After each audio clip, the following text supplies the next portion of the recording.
Friends, आपका हमारे YouTube channel CISF head constable ministerial mentors पर स्वागत है। फ्रेंड्स, इस वीडियो में मैं आप लोगों को जो आपका टेलीग्राम क्विज ग्रुप है उसमें कल 20 क्वेश्चन कराया था, जिसमें 7 क्वेश्चन आपका रीजनिंग है, 13 क्वेश्चन मैथ का है। तो उसी का वीडियो एक्सप्लेनेशन लेके आया हूँ। और आपका टाइम देखिए, इस चैनल पे सबसे बड़ा खास बात आपके लिए रहेगा, आपका टाइम नहीं वेस्ट किया जाएगा। और 20 क्वेश्चन के लिए आपको 20-25 मिनट मैक्सिमम में मैं इसको सॉल्व करा दूंगा, ताकि आपका कम से कम टाइम जो है सॉल्व करने में एग्ज़ाम में भी लगे। तो देखिए, आइए स्टार्ट करते हैं। पहला क्वेश्चन है आपका, कंप्लीट द सीरीज। मतलब एक सीरीज है ये आपका लेटर का, इसको कंप्लीट करना है। तो देखिए, पहला वर्ड इसका क्या है, जे का मान क्या होता है 10। तो आपको पहले लेटर का नंबर याद होना चाहिए। यल का 12, एन का 14, पी का इसका 16। तो अगला क्या आएगा, दो दो बढ़ रहा है तो अगला आ जाएगा 18। तो आपका आर आ गया। नेक्स्ट ए को पकड़िए, ए का मान 1, ई का 4, आई का 9, यम का 13। हर नंबर अगला में 4 का इंक्रीज कर रहा है या बढ़ रहा है। तो यम में अब 13 में 4 ऐड करोगे 17, यानी आर और क्यू। तो देखो, आर और क्यू इसमें है क्या, नहीं है। इसमें है क्या, नहीं, इसमें नहीं है। आपका बस इसी में है, तो यही आपका आंसर हो जाएगा। उसके आगे आपको बढ़ने की ज़रूरत भी नहीं। अगर आप प्रूफ करना चाहो तो देखो, यक्स का मान आपका जेड का मान 26, एक्स का 24, वी का 22, टी का आपका 20 हो जाएगा, और दो उसमें से माइनस करोगे 18। तो आपका आंसर क्या, आर क्यू आर। नेक्स्ट देखिए, आपका ए रिलेशन 1-8, तो क्वेश्चन मार्क 64। तो देखिए, यहाँ पे 1 का क्यूब, यहाँ 2 पे क्यूब, मतलब 1 के क्यूब के बाद 1 बढ़ा दिया है उसमें। तो उसी तरह यहाँ पे 4 का क्यूब है, तो यहाँ पे आपका 3 का क्यूब आंसर हो जाएगा, यानी 27। नेक्स्ट देखिए, आपका DHL PTX BFJ। तो देखिए, डी का जो रिलेशन पी से, डी का मान होता है 4, पी का मान होता है 12, एच का मान होता है 8, टी का मान होता है 20, यल का मान 12, एक्स का मान 24, यानी सभी में 12 ऐड किया है। तो इसी तरह आप इसमें भी 12 ऐड कर दो। बी में 12 ऐड करोगे 14, यानी कि यन। यफ में आप 12 ऐड करोगे तो ये हो जाएगा आपका 12×6 18, यानी कि आर। जे में 12 ऐड करोगे 22, यानी कि वी। आपका एन आर वी आंसर हो जाएगा। 84% लोगों ने इसको करेक्ट किया है। नेक्स्ट क्वेश्चन है फ्रेंड, 1 मिनट। राकेश ने उत्तर की ओर चलना शुरू किया। पहले आप जान लो पेपर पे उत्तर होता किधर था। पेपर जो होता है, पेपर पे सबसे ऊपर में नॉर्थ होता है, नीचे में साउथ, आपके राइट हैंड में ईस्ट और लेफ्ट हैंड में आपका वेस्ट। अब देखिए क्वेश्चन, राकेश ने उत्तर की ओर चलना शुरू किया, टूवर्ड्स नॉर्थ। नॉर्थ में गया, कितना, 20 मीटर। ही टर्न लेफ्ट, लेफ्ट मुड़ा, कितना, 30 मीटर। फिर कितना चलता है, दाईं ओर मुड़ के चलने लगा। तो अब देखो, ए जो आपका फिगर है, मतलब किधर है ए इसका फेस, तो आप देखेंगे उत्तर की तरफ फेस है। इस क्वेश्चन को 84% लोगों ने करेक्ट किया है। तो यदि आप भी इस क्विज में ग्रुप को ज्वाइन करते हैं, तो ये फ्री ग्रुप है, तो आपको बहुत ही फ़ायदा होने वाला है। तो डेली आपको बहुत ही इंटरटेनमेंट के साथ, यानी आपको इंटरेस्ट के साथ पढ़ाई करने को मिलेगा। तो देखिए, ए क्या है, गोट। गोट का GOAT, सब में एक एक ऐड कर दिया। जी में एक ऐड किया, एच ओ में एक ऐड किया, पी ए में ऐड किया, बी टी में यूज किया। और इससे हार्ड क्वेश्चन आपका नहीं आता है, मैं बता चुका हूँ आपको। SSC GD जो होता है वैकेंसी, उससे भी आसान क्वेश्चन आता है, क्योंकि CISF जो है एग्ज़ाम कराने वाली संस्था नहीं है। CISF आपका एक इंडस्ट्रियल फोर्स है, तो वहाँ पे आपको उनको एग्ज़ाम का इतना अनुभव नहीं होता है कि आपको हार्ड पेपर दिया जाए। देखिए, फ्रॉक को क्या लिखा जाएगा, सब में एक ऐड कर दिए। एफ में ऐड किया, जी आर में ऐड किया, एस ओ में ऐड किया, पी जी में ऐड किया, एच। तो आपका GSPH आंसर पहला। नेक्स्ट क्वेश्चन देखिए, कह रहा है एक आदमी का आयु 32 वर्ष थी। कब, जब उसका बेटे का जन्म हुआ। जब बेटा सन 0 वर्ष का था तो उसका फादर कितना ईयर का था, 32। ठीक है, पहला कंडीशन। दूसरा कंडीशन क्या है, जब उसका बेटा 7 वर्ष का हो गया, उसकी माँ कितनी की हो गई, 35 की। तो देखो, जब बेटा 0 का होगा तब माँ कितने की होगी, 35 में से 7 माइनस कर दो, देखो जैसे मैंने बेटे के एज में से 7 माइनस किया, उसी तरह मदर के एज में से भी 7 माइनस किया। अब देखो फादर 32 है, मदर 28 है, तो दोनों का अंतर कितना हो जाएगा? 32 माइनस 28, 4 आपका आंसर करेक्ट हो जाएगा। नेक्स्ट आपको फ्रेंड ये 20 क्वेश्चन मैं कोशिश करूंगा 20 से 25 मिनट में करा दूं। आपका टाइम सबसे कीमती है आपके लिए। यदि आप अपना टाइम वेस्ट करते हैं, जैसे कई चैनल क्या है अपना यूट्यूब का टाइम व्यू बढ़ाने के लिए वो आपको अपनी बातों में उलझाए रहते हैं, तो आपको ऐसे सीखना है तो सबसे पहले आप टाइम वेस्ट करना छोड़िए, ठीक है। देखिए 1 5 2 6 3 7 आपका सीरीज है, तो आप देखेंगे एक के बाद आपका इसमें ऐड करेंगे 2, फिर एक ऐड किया 3, अब इसको एक और ऐड करोगे 4 आपका आंसर हो जाएगा। और ये दूसरा इसमें 2 सीरीज़ दिया हुआ है, 5 में एक ऐड किया 6, फिर एक 7। अगर इसके भी बाद का लेटर पूछता तो यहाँ पे 8 आता और यहाँ पे आपका 4 आया, तो आपका 4 आंसर हो जाएगा। अब देखिए अब यहाँ से मैथ का क्वेश्चन है और आपके पास 13 इंपॉर्टेंट मैथ क्वेश्चन हैं जिनका एग्ज़ाम में आपका आने का ज़्यादा से ज़्यादा चांस है। तो पहला क्वेश्चन है कितने समय में 800 रुपये का, ठीक है, 10% वार्षिक ब्याज की दर से चक्रवृद्धि ब्याज 168 हो जाएगा। At what time will the compound interest become 168 at the rate of 10% annual interest of 800। तो देखिए आपका कितना है 800 रुपये है, तो आपको फार्मूला पता होना चाहिए। A is equal to P bracket में 1 प्लस आर बाई 100 पर आपका एन जो होता है फ्रेंड टाइम होता है, आर रेट ऑफ इंटरेस्ट होता है, पी जो होता है आपका मूलधन होता है, और ए जो होता है एडिशन होता है यानी कि मिश्र धन होता है। तो देखिए आपको मूलधन कितना है 800 और मिश्र धन कितना आ जाएगा, चक्रवृद्धि ब्याज को मूलधन में जोड़ दीजिए तो ये कितना हो जाएगा आपका 968। और यहाँ पे आप आर की जगह कितना रखेंगे, ये 0 है, आर की जगह 10 रखेंगे तो 1 प्लस 10/100। आपको निकालना क्या है एन यानी कि टाइम। अब देखिए 900 जो 68 है इसके नीचे आप 800 को ले आइए बराबर इस आपका 100 यहाँ पे एलसीएम हो जाएगा, 100 से एक बार 100 और फिर 10 ऐड करोगे 110 हो गया यहाँ पे एन। अब देखो 0 से 0 कट कर दीजिए और इसको 8 से डिवाइड करिए, 8 से इसको डिवाइड करेंगे तो ये एक बार फिर 2 बार फिर एक बार और नीचे 100 बार। ये आपका किसका स्क्वायर है, 11/10 का स्क्वायर है बराबर 11/10 पर आपका कितना आ गया फ्रेंड, यन आ गया। तो देखिए आपको पता होना चाहिए अगर बराबर के दोनों साइड में आधार बराबर हैं तो घात का मान बराबर होता है। तो यहाँ पे घात एक यन अचर संख्या है तो यन का मान कितना आ जाएगा फ्रेंड 2, और ये टाइम का मान है यानी आपका आंसर क्या हो जाएगा 2 साल। देखिए इसको 78% लोगों ने करेक्ट किया है, तो आप देखिए आप कहाँ तक हैं। नेक्स्ट क्वेश्चन है कि एक व्यक्ति है, कोई एक पर्सन है, वो 12,000 रुपये उसके पास है और वो 2 व्यक्तियों को, एक को 8% पे देता है एक को 10% पे देता है, और 5 वर्ष बाद उसे कुल ब्याज कितना प्राप्त होता है 5200।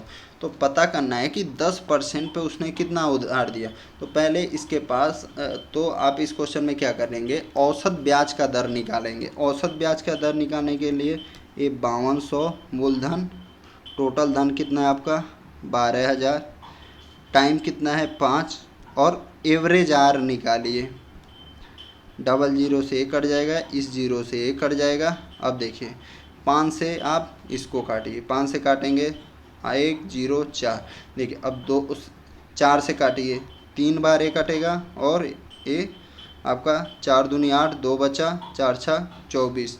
तो आर बराबर आपका क्या आ गया फ्रेंड 26/3। ये 3 जो है इधर आर में मल्टीप्लाई है तो उधर जाएगा डिवाइड हो जाएगा। ये एवरेज आ रहा है, क्या एवरेज आ रहा है, यहाँ पे एवरेज का लिख लीजिए।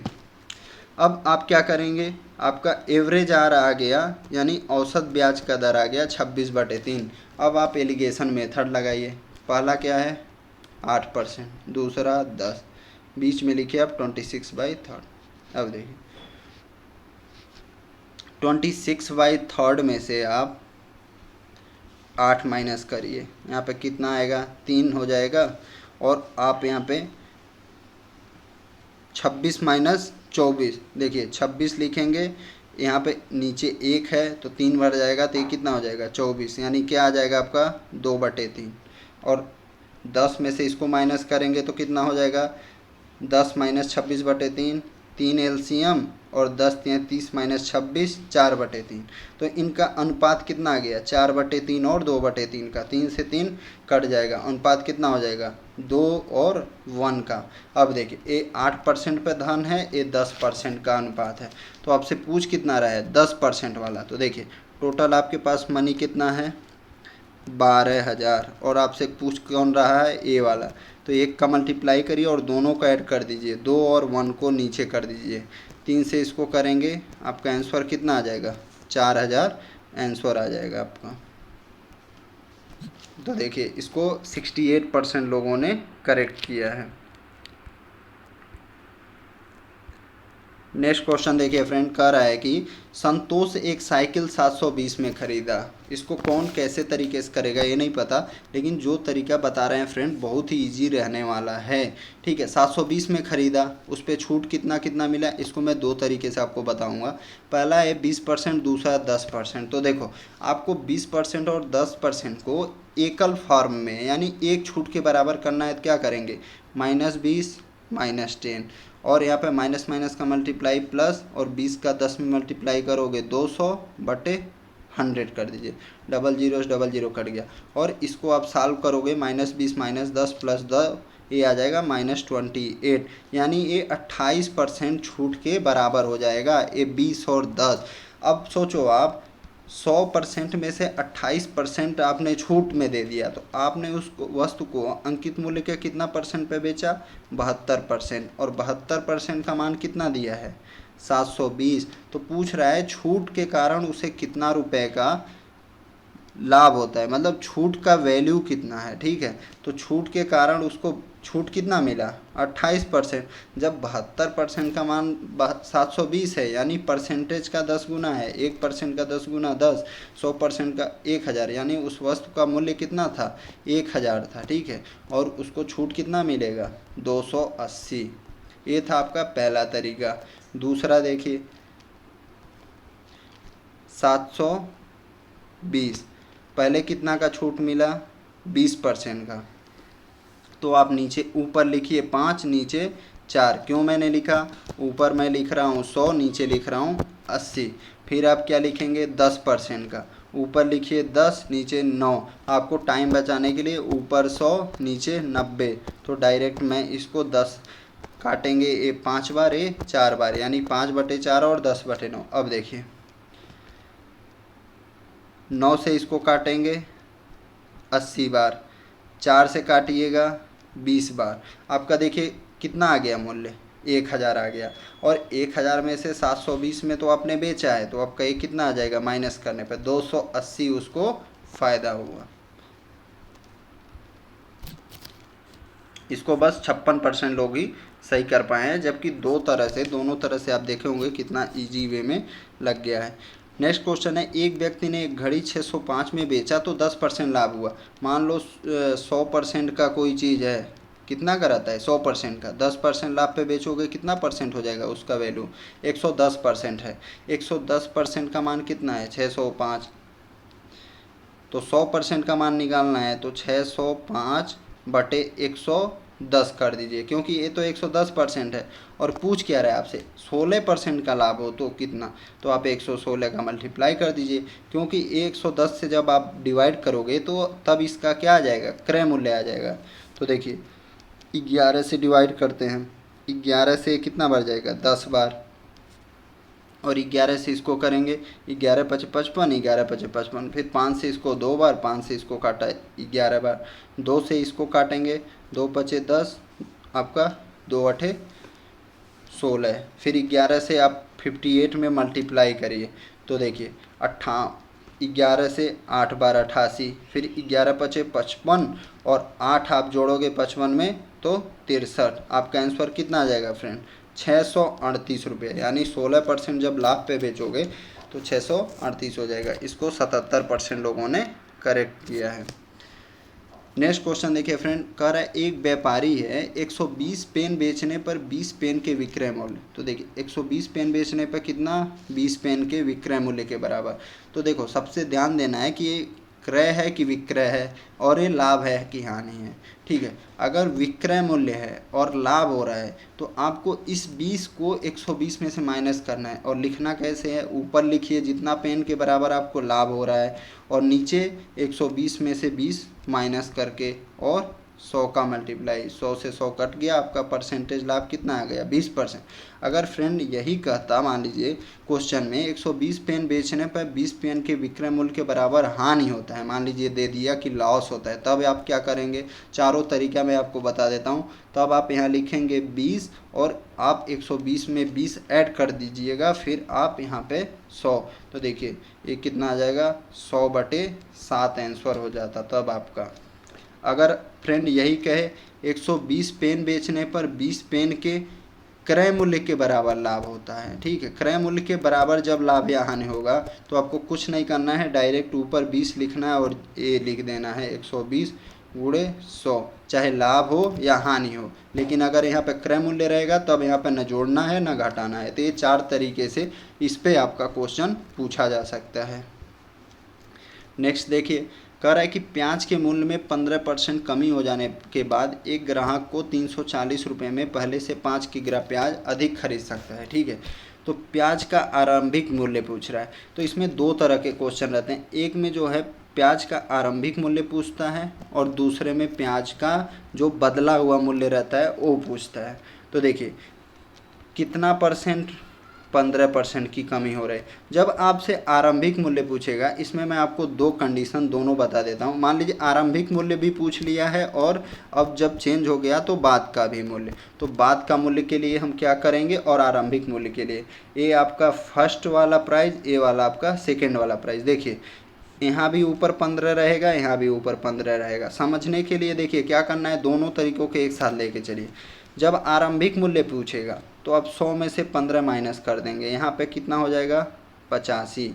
ठीक है, उसके बाद आपको क्या करना है, ये जो 340 है उतना रुपया में जितना आपको कम मिल रहा है उससे मल्टीप्लाई कर दीजिए। और जब यही मान लीजिए 15% अधिक हो, नहीं अगर बाद का मूल्य पूछता तब आप क्या करते, 15/100 करते, कुछ माइनस वाइनस नहीं करते और मल्टीप्लाई में 340/5 करते। ठीक है, अब देखिए तो आपका प्रारंभिक मूल्य कितना आ जाएगा, 85 से काटेंगे 4 बार कटेगा, 5 से इसको काटेंगे 3 बार और 3 का 4 में मल्टीप्लाई करेंगे, आपका आंसर कितना आ जाएगा, 12। ठीक है, अगर आपको प्रारंभिक मूल्य पता है तो बाद का मूल्य तो आप इसमें भी निकाल सकते हो। 15% कमी हो रही है तो 12 गुणे 85/100। देखो 15% कमी हो रही तो मैंने 15% कमी कर दिया। 5 से इसको काटेंगे 17 बार, इसको काटेंगे 20 बार, 2 से काटेंगे 10 बार, ये काटेंगे 6 बार।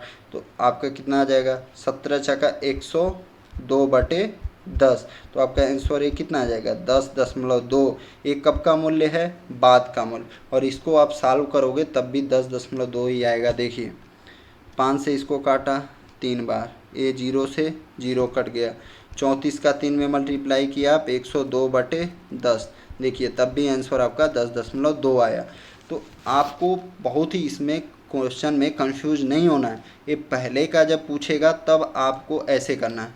अगर मान लीजिए देखिए अभी यही क्वेश्चन रहता, बोलता कि 15% वृद्धि हो गई, तब आप क्या करते, तो 15 लिखते और प्रारंभिक मूल्य पूछता तो नीचे 115 कर देते, यानी 100 में ऐड कर देते। लेकिन यही बाद का पूछेगा तो 15/100 हमेशा करेंगे। बाद वाले में आपको इसको चेंज करने की कोई ज़रूरत नहीं है। तो देखिए आपका आंसर कितना आ गया, 12 आ गया। फ्रेंड्स थोड़ा टाइम एक्स्ट्रा लग सकता है क्योंकि मैं आपको जितना भी उससे क्वेश्चन बन सकता है वो पूरा बता रहा हूँ। देखिए नेक्स्ट कर रहा है किसी संख्या का 35% उस संख्या के 50% से 12 कम हो। मान लिया आप संख्या 100x है, आसानी के लिए मैं मान रहा हूँ। उस संख्या का कितना 50%, 50% कितना हो जाएगा, 50x हो जाएगा। 35% कितना होगा, 35x होगा। और इन दोनों का अंतर क्या बोल रहा है, 12 बोल रहा है, यानी 50x में से 35x घटाने पर 12 आता है। ठीक है, तो 15x का मान कितना आ गया, 12। तो x का मान कितना आ जाएगा, 12/12। 15। अब देखो यक्स का मान आपको पता चल गया, तो 100 यक्स का मान निकालना है तो दोनों तरफ 100 का मल्टीप्लाई कर दो। 5 से 3 बार, 5 से 20 बार, 3 से इसको काटोगे 12 को 4 बार। 100 यक्स का मान कितना आ गया, 4 गुणे 20। 100 यक्स का मान फ्रेंड कितना आ गया, 4 गुणे 20 बराबर 80 आपका आंसर हो जाएगा। नेक्स्ट देखिए 12.8 प्लस 7.2 और इसमें डिवाइड 0.04, तो इसको आप बॉड मास से करेंगे, bracket of divide multiply add subtract. तो इसमें देखिए आपका दो ही साइन का प्रयोग हुआ है, डिवाइड का और ऐड का, तो आपको डिवाइड पहले करना है। तो देखिए 7.2 बटे आप क्या लिखेंगे 0.04, तो ऊपर एक अंक पे दशमलव है, नीचे दो अंक पे दशमलव, तो एक अंक ए दशमलव इसका हटाइए तो ये दशमलव कहाँ आएगा, इसका हटाने से इधर आ गया। अब नीचे कितना हो गया 0.4, और इस दशमलव को भी हटाना है तो ऊपर आप क्या कर देंगे, एक जीरो बढ़ा दीजिए और नीचे हो जाएगा 4। 4 से इसको काटेंगे, कितना बार कटेगा 180, और 180 में आप 12.8 जोड़ोगे तो कितना हो जाएगा, 180 में 12.8 ऐड करने से आपका आ जाएगा 192.8 आपका आंसर हो जाएगा।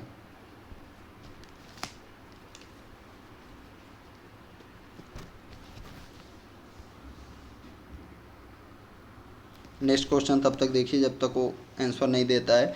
देखिए सबसे पहले इसमें डिवाइड को करिए, 12 में 2 से डिवाइड किया 6, और 36 में आप 6 को मल्टीप्लाई करोगे कितना हो जाएगा, 36 का 6 में 216, और 4 ऐड करेंगे कितना आ जाएगा 220 आपका आंसर हो जाएगा।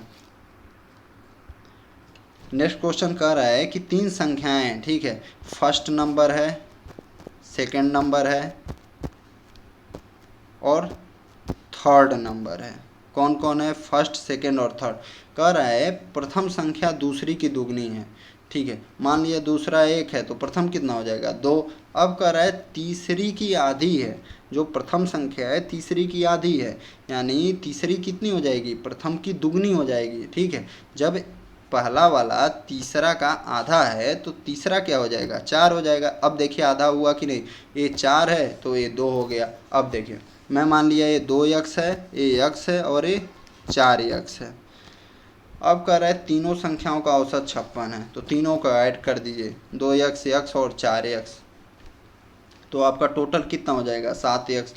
अगर 3 संख्याएं हैं इनका टोटल निकालना है तो क्या करिएगा 3 का मल्टीप्लाई, 7 से इसको काटेंगे 8 बार, यक्स बराबर क्या आ जाएगा फ्रेंड आपका 24 आ गया। अब देखिए पूछ रहा है उनमें से सबसे बड़ी संख्या कौन सी है, तो तीसरी संख्या सबसे बड़ी है, और तीसरी संख्या का वैल्यू कितना है 4 यक्स, यक्स का मान 24 है तो 4 यक्स का मान कितना हो जाएगा 96 आपका आंसर हो जाएगा।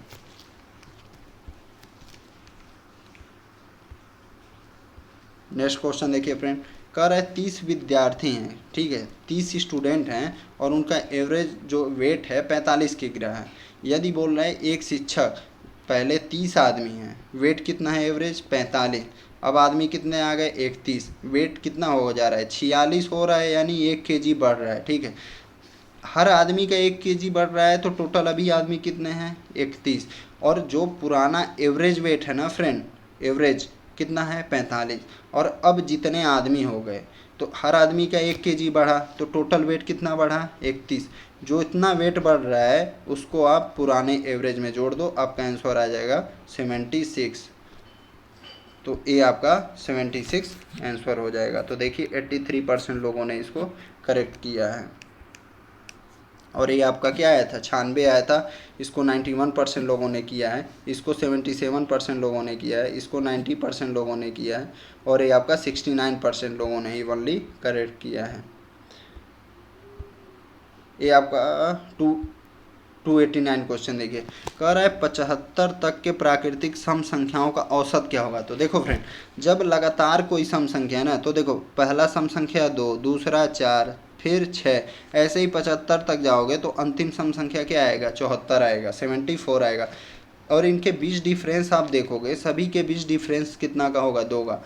तो जब डिफरेंस बराबर रहे फ्रेंड ना, तो आप क्या करो पहला संख्या लो, लास्ट संख्या लो, दोनों का टोटल करो, 2 से डिवाइड कर दो, तो 76/2 आंसर क्या आ जाएगा आपका 38। तो देखिए आपका 38 आंसर हो जाएगा। इसको सिर्फ इतना आसान क्वेश्चन 56% लोगों ने ही करेक्ट किया है। नेक्स्ट है आपका प्रथम 20 संख्याओं का औसत 30 है, तो टोटल कितना हो जाएगा? 20 का 30 में मल्टीप्लाई करिए आप, 20 गुणे 30 बराबर 600, तथा अंतिम 30 संख्याओं का औसत कितना है? 20। टोटल कितना हो जाएगा? 600। अब देखो संख्याएं कौन सी हैं? ए, और इनका टोटल कितना आ गया? 600 और 600 ऐड किया 1200। अब देखो टोटल नंबर कितने हो गए पूछ रहा है? 50 संख्याओं का औसत। 5 जीरो से जीरो 5 से डिवाइड करोगे आपका कितना आ जाएगा? 24 आंसर हो जाएगा। तो देखिए इसको फ्रेंड 80% लोगों ने सही किया था। तो अभी देखिए आपको 20 क्वेश्चन करने में मैंने जैसा बताया था 25 मिनट लगेगा, और कई क्वेश्चन का मैंने जितना टाइम था वो कवर किया, इस वजह से फ्रेंड 25 मिनट लगा। आप यूट्यूब पे किसी भी चैनल पर जाइए, आप देखेंगे अधिकतर आपका टाइम कंज्यूम या टाइम वेस्ट कराया जाता है। उनके पास कई तरीके हथकंडे रहते हैं कि आपका टाइम वेस्ट करा सकें। तो फ्रेंड अगर आप स्टूडेंट लाइफ में हैं तो आप सबसे कीमती है, देखिए पैसा तो आपका कहीं भी 10, 50, 100 खर्च हो जाएगा तो आप इनकम कर सकते हो, लेकिन जो टाइम आप स्टूडेंट लाइफ में वेस्ट कर दोगे किसी चैनल पे या कहीं भी, वो आपको फिर एग्ज़ाम के पहले नहीं मिलेगा। फिर आप सोचोगे कि अगली बार फार्म आएगा मैं प्रिपरेशन करूँगा। तो देखो एक फार्म कब आया था आपका? 2017 में, अभी आपका 2020 चल रहा है। तो एक फार्म के लिए आपको 4-5 साल वेट करना पड़ेगा, यानी वेस्ट करना पड़ेगा। तो आपको इसी बार सिलेक्शन लेना है। और आप अभी तक हमारा चैनल नहीं सब्सक्राइब किए हैं तो कर लीजिए। अभी हम एक हफ्ते बाद से आपको 40 क्वेश्चन का मॉक टेस्ट स्टार्ट करेंगे। पहले 40 का स्टार्ट करेंगे, फिर 60 का स्टार्ट करेंगे, फिर 80 का स्टार्ट करेंगे, और फिर फाइनली 100 का। 40 का इस वजह से स्टार्ट करेंगे ताकि आपको एक लय में लाया जा सके, ठीक है। जब 40 से आप स्टार्ट करोगे देखेंगे कि टाइम कितना आप कवर कर सकते हैं। धीरे धीरे जब कोई चीज़ बढ़ाएंगे तो आपको अच्छा भी लगेगा। अब एक ही बार डायरेक्ट 100 क्वेश्चन में आपको अगर मान लीजिए नहीं आएगा, 10 क्वेश्चन बाद फंसने लगेंगे तो छोड़ देंगे पेपर को। लेकिन 40 क्वेश्चन रहेगा तो ऐसे धीरे धीरे प्रैक्टिस करते करते आपको 100 क्वेश्चन में भी बहुत आसानी से कर ले जाएंगे। और आपने एक ग्रुप टेलीग्राम पे सर्च करिएगा CISF HCM mentors YouTube channel quiz. तो ये फ्रेंड्स आपको टेलीग्राम पे शो हो जाएगा, और इसको ज्वाइन करिए, आपको बहुत ही फ़ायदा होगा। Thank you.